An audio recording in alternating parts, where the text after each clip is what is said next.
Second phase of Vande Bharat mission to bring back stranded Indians begins today. 177 Indians are coming to Kochi from Dubai via special aircraft. INS Jalashwa is carrying 588 Indians also left for Kochi from Malé.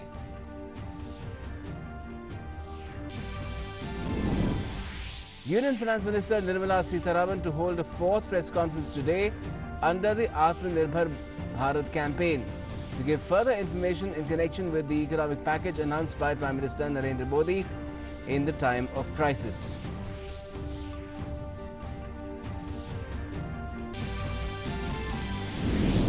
"24 migrant labourers killed and 38 injured in a truck collision in Uttar Pradesh's Auraiya district. President and Prime Minister express condolences over the truck accident. Chief Minister Yogi Adityanath says will provide all possible relief to the victims and quick investigation of the accident.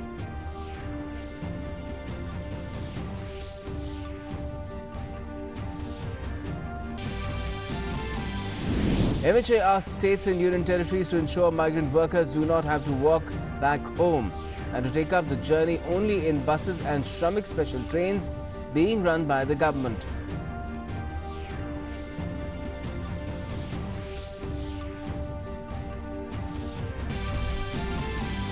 Active COVID-19 cases in India reach 53,035. Death toll reaches 2,752. 30,152 patients recover.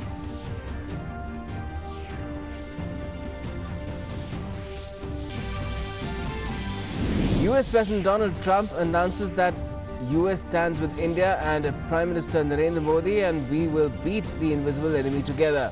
Says the USA is cooperating with India on vaccine development.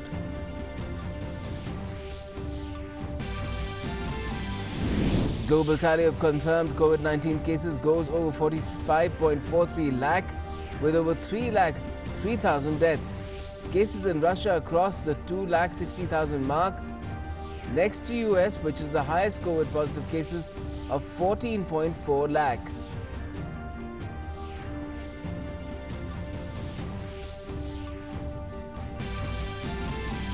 And in sports, two top divisions of the German Bundesliga return today, become the first major European soccer league to return after sports around the world shut down in mid-March.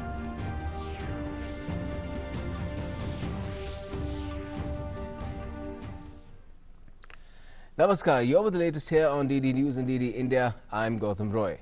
Now, the second phase of Vande Bharat mission to bring back stranded Indians abroad began today. Under the Vande Bharat mission, Air India and its subsidiary Air India Express are operating flights to 32 countries till the 22nd of May to bring back stranded Indian nationals. During phase 2, about 30,000 Indians will be returning to India, which is almost double of the 14,800 Indians, which was the target of evacuation in the first phase.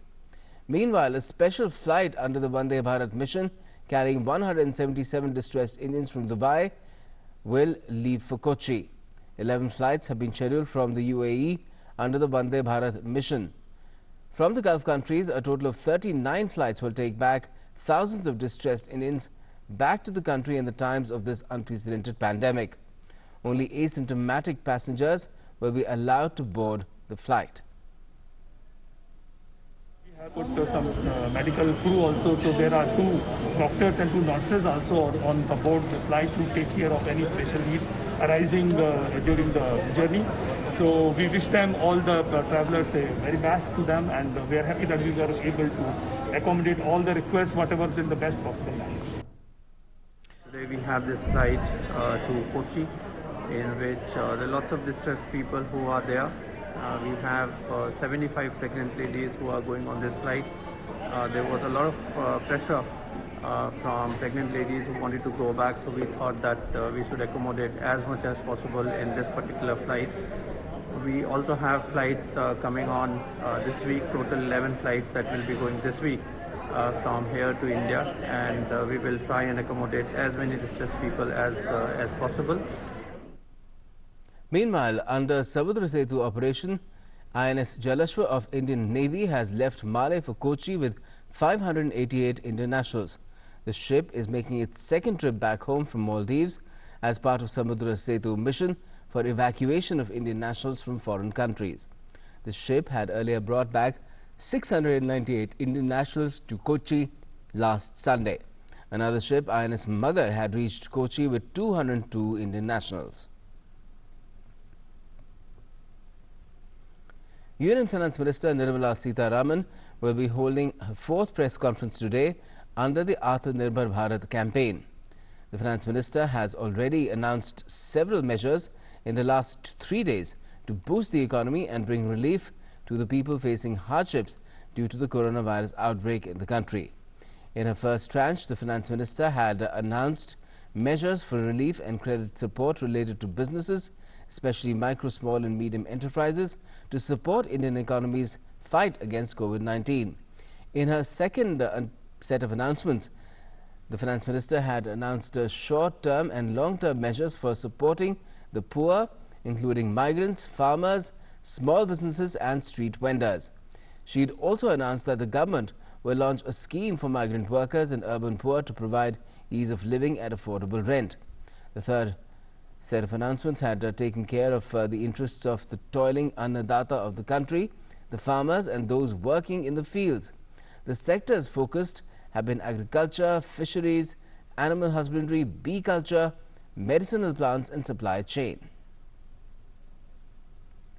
Now, 1 lakh crore rupees agricultural infrastructure fund announced as part of Atmanirbhar Bharat mission is a big reform towards rural employment. Unique products like saffron kesar of Kashmir and makhana of Bihar are few products which are in great demand globally. Last week, saffron of Kashmir had been given the GI tag. This delicious spice is grown mainly in Pulwama, Budgam, Kishtwar and Srinagar. The produce has the capacity to engage more than 50,000 people directly or indirectly. In other news, in Uttar Pradesh, at least 24 people have been killed and around 38 people seriously injured in a tragic incident after the truck they were travelling in collided with a bus standing near a dhaba at National Highway in Auraiya district. The incident took place early in the morning around 3:30 a.m. These people were migrant labourers travelling back to their home states from Rajasthan, while most of them were from Bihar, Jharkhand as well as West Bengal. The injured have been shifted to nearby hospitals. Police and health department are carrying out rescue operation and bringing relief to those who've been injured.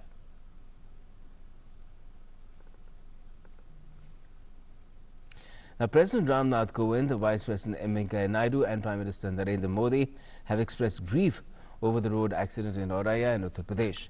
In a tweet, the President said all necessary steps are being taken by the local administration to help the affected people. He expressed his condolences to the bereaved families and wished early recovery for the injured.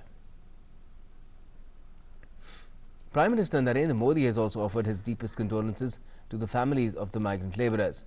In a tweet, the PM said, "The road accident in Auraiya of Uttar Pradesh is very tragic. Relief work is underway. I express my grief and sorrow to the bereaved families. I also wish good health to the injured." And expressing grief over the tragic incident, Uttar Pradesh Chief Minister Yogi Adityanath said that all possible relief will be provided to the victims. He also ordered for quick investigation in the entire incident. He also announced 2 lakh rupees compensation for the kin of the deceased, while 50,000 rupees will be given to those seriously injured.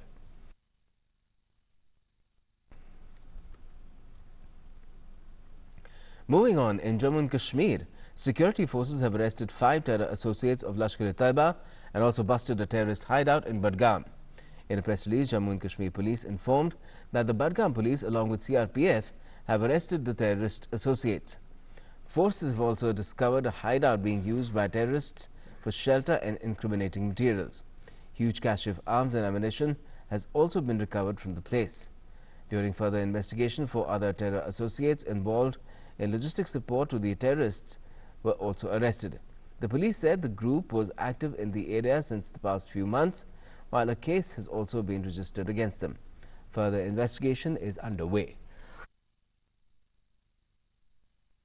Ministry of Home Affairs has in fact written to all states and union territories to facilitate faster movement of stranded migrant workers to their native places through buses and Shramik special trains being run by the government specifically for this purpose.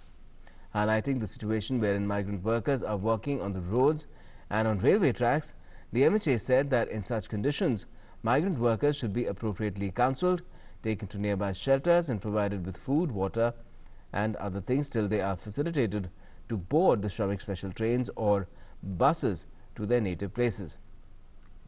States and union territories have also been asked to ensure that these migrant workers do not have to walk back home. The Ministry of Railways is running more than 100 Shramik special trains per day and is ready to arrange additional trains according to the requirement.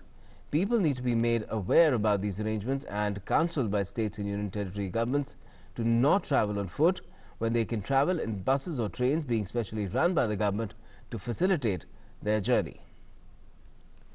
Let's now take a look at the latest update on COVID-19 across the country.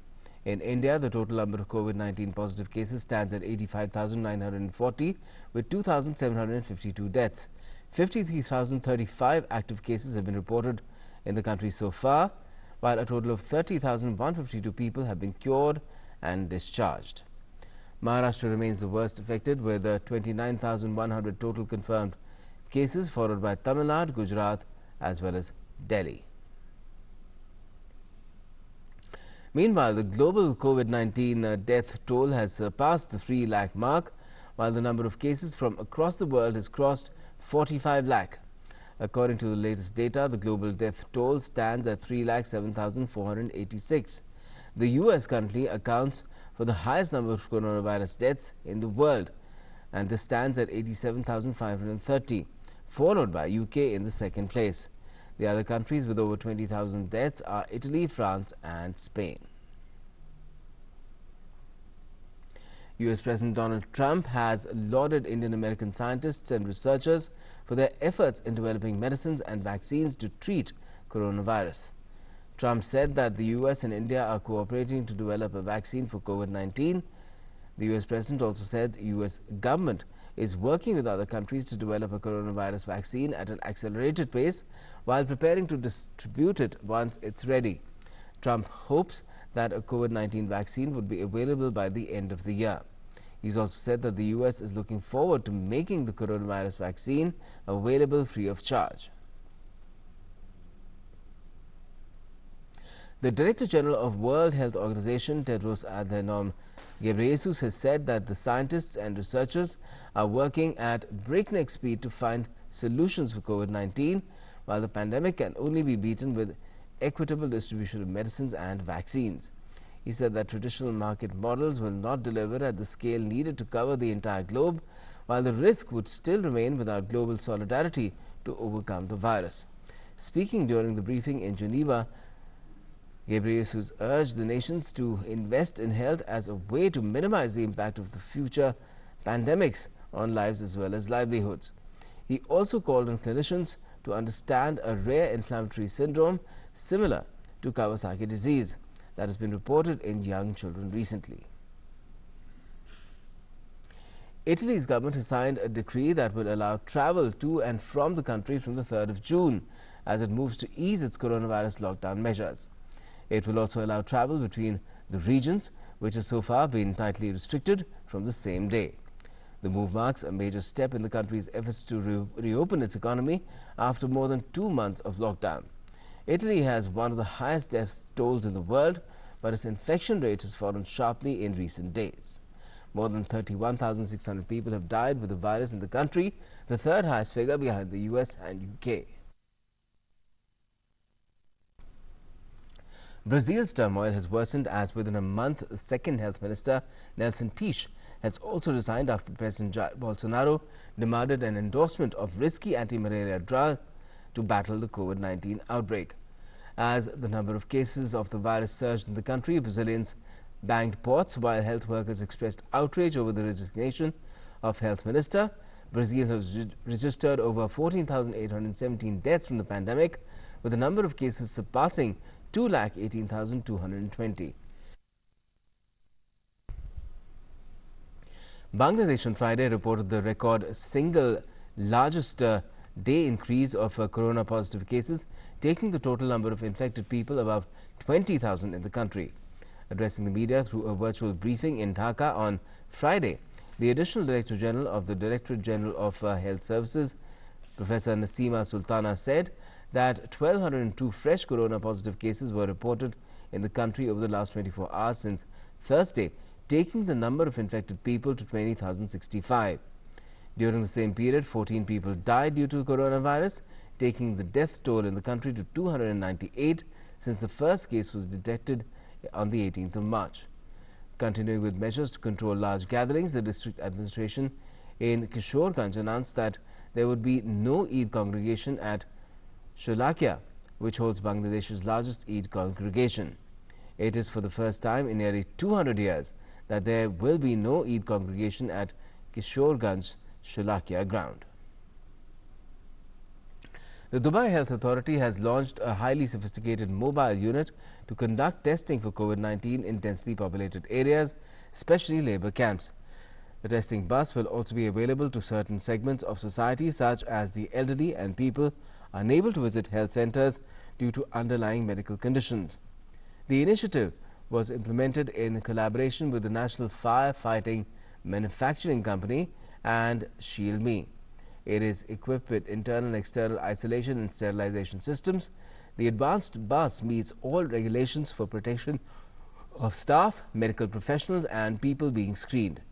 The screening capacity of the bus is 1,000 individuals per day. Norwegian Prime Minister Erna Solberg has said that the country is likely to keep travel restrictions in place till the 20th of August as it negotiates a path between restarting economic activity and preventing a new wave of coronavirus infections. The country has more than 8,219 confirmed cases of coronavirus and the number of deaths have surpassed 200. The Portuguese government plans to reopen its beaches on the 6th of June as it eases confinement measures put in place to contain the coronavirus outbreak. Prime Minister António Costa has encouraged the public to download an app to know if the beaches are full or still have space before visiting them. The app will monitor the crowd on beaches with people's data. New rules will include to keep a distance of 1.5 meters between people, while sports activities with more than 2 people are prohibited.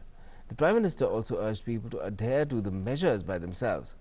The country has already allowed smaller shops to open and has lifted travel restrictions on the 4th of May. However, Portugal has reported 28,583 confirmed coronavirus cases with 1,190 deaths so far. Now, as the lockdown eases in Azerbaijan, the country is set to allow cafes and restaurants to reopen in the capital Baku and other big cities starting this Monday. However, working hours and the number of customers will be restricted. The country currently has more than 2,980 confirmed cases of the coronavirus and 36 deaths. All eyes will be on Germany today when the Bundesliga becomes the first major European league to resume following football suspension due to pandemic. Stadiums this weekend will be limited to fewer than 215 people, including players, staff and journalists. Strict hygiene and social distancing practices will be observed, as with other regulations detailed in a 51-page medical plan that will guide match operations.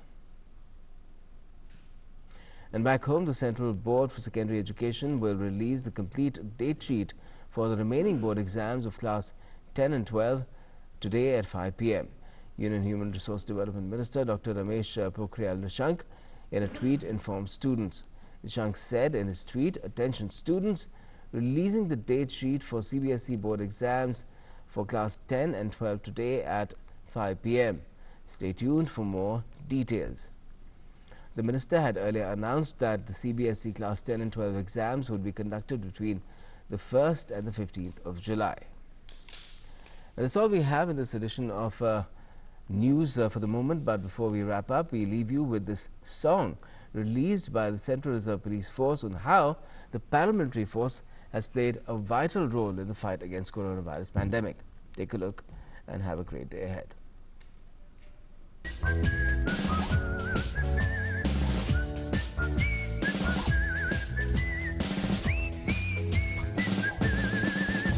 संसार में फैला corona है virus, बड़ा ही डरावना है, इससे जहां को बचाना है। सीआरपीएफ का कहना, देकर अपनी जान करेंगे हर मानव की रक्षा, पहुंचाएंगे जन जन को भारत सरकार की शिक्षा। हाथों को साबुन से धोना, मुंह को ढक कर रखना, मेल जोल से बच कर रहना, घर से नहीं निकलना। वतन पे आए कोई मुसीबत, अपनी जान लगाएंगे, दवा पानी और राशन को हम घर घर तक पहुंचाएंगे। डॉक्टर नर्सों की सेवा ने पूरा विश्व बचाया है, केंद्रीय रिजर्व पुलिस बल ने कंधे से कंधा मिलाया है। संसार में फैला कोरोना है वायरस, बड़ा ही डरावना है, इससे जहां को बचाना है। सीआरपीएफ का कहना, सीआरपीएफ का कहना।